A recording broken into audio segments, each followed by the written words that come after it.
So just trust me, I will be there on opening night. You're I going to see trust a you. lot of faltering right I'm now. also going to call bullshit. A lot of like always shitting on the stage, pardon my French. So I'm serious, but seriously, there will be a lot of blah. No worries, that's what I like. That's why we rehearse. Good, okay. Yeah, this rehearsing is fun. It's like playing in the sandbox.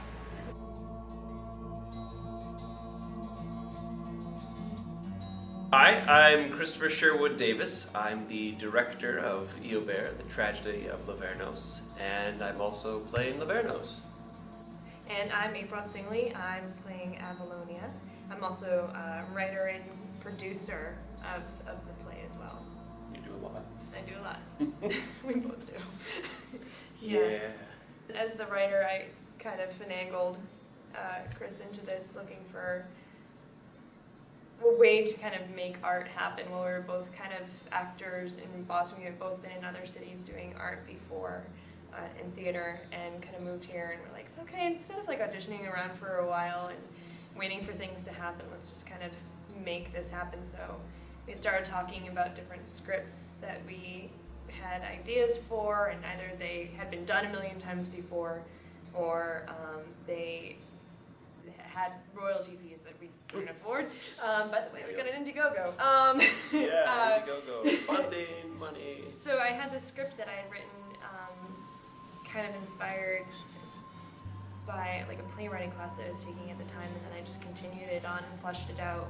And that was IOBAIR, and I sent it to him, and he graciously said, let's do this. Yeah, well, I liked it. I liked the script a lot. When I first read it, and going through it again and again and again, it has so much of an allusion and homage to Shakespeare in many ways. It's a Celtic culture. It's very British, but deep roots British, not always what you necessarily think of as British. Really heralding back to even the roots of what Shakespeare is, and beyond that, even things back such as Beowulf and before that, the Celtic era. But at the same time, it also has a very Greek tragedy feel to it. I love the Greek tragedies. I love exploring that world of theater from a civilization that's just centuries gone. And to be able to tap into that same sense through a modern piece, a piece that's written in the modern world, but still set back in that ancient world and in that style of the art that we do have from the Greeks, to then create, well, what if the Celts had written a tragedy? And what might that have been like? And I love that we get to play around with that, exploring that what if. Yeah, I mean, kind of along the same lines as, what if it were this story that the Greeks had kind of, or the Brits had kind of written in this Greek tragedy style. But it kind of is, because I did a lot of research on Celtic mythology, and their mythologies were oral, they were spoken. A lot of them weren't, unfortunately, written down, but they were carried through the years, and they kind of do have a lot of the same formulas.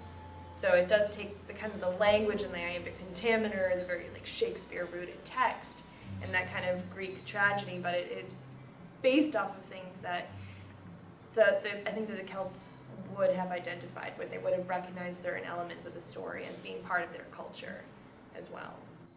My people are loyal to the gods and show good service anon. Now wherefore should the gods be displeased? There is none who has sinned so great as this calamity is great. No mark or sin, but rather our clan is obedient to the gods, offering praise and humble thanks. Gods have no cause to strike. Where comes this drought? Am I to blame? There's none can say you are deserving of such horrors upon your good people. But they do believe the power to bring rains back to the ground. One of the dangers you can get sometimes with classical pieces, especially from the ancient classical writers, is that it can focus so much, you can get lost so much in the language that you lose really good character interaction. And I feel that this play, IOBAIR, really finds a balance between that there are great, beautiful soliloquies that are beautifully written and have such great imagery and word choice in them, but there's also really great scenes of dialogue.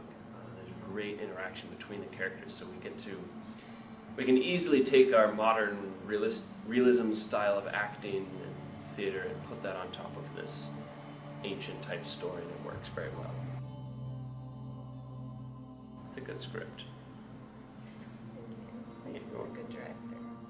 I love all